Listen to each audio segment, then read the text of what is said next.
The last thing I'd ever want to do is harp on a developer for pursuing their artistic vision. We live in a world of just a few too many annualized franchises, and between the Maddens, Call of Duties, and Assassin's Creeds, there's very little room left for any truly original IPs.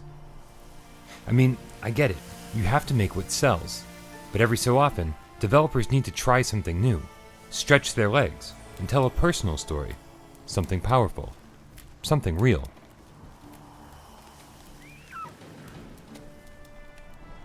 That said, How We Soar takes multiple levels to get off the ground.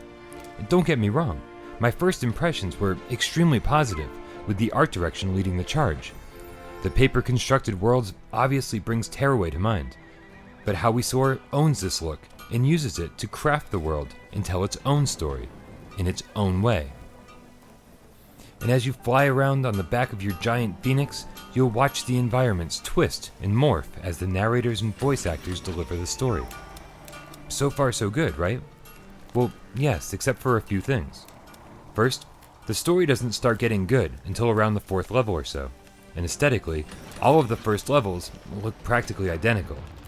I understand what the developers were trying to do, and it makes sense to me now, because I've played the whole game.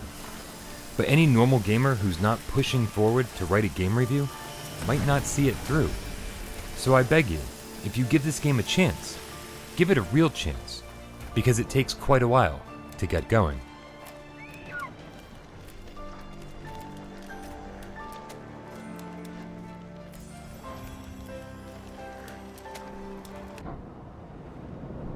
And over on the gameplay front, you'll unfortunately be doing the same 3 tasks over and over for the duration of How We Soar.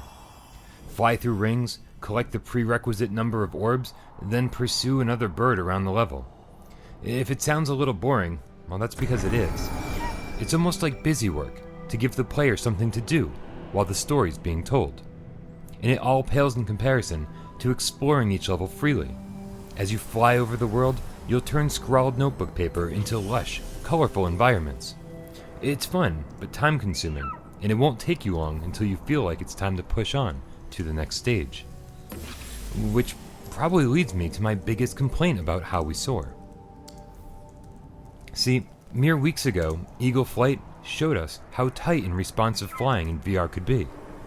Getting from one place to another wasn't a chore, and actually was quite a bit of fun. Roaming around Paris with a set of wings was almost more enjoyable than the missions themselves. And this just isn't the case with How We Soar. Here you have a top speed of like 12 miles an hour, and turning is a slow and cumbersome ordeal. Flying from one side of the map kinda stinks because you know that eventually you might have to fly back. And again, I know what the developers were going for. These are 2 very different types of games. This one is calm, slow, serene. The story and visuals are the star of the show, but every so often, I would have killed for a tighter turning radius.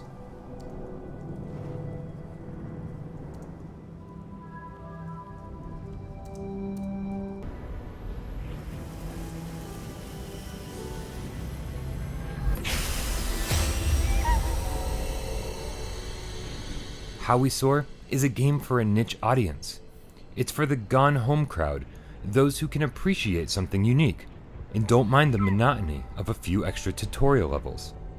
Those who stick this one out will absolutely be rewarded for their patience, but those who don't might never know what they're missing out on.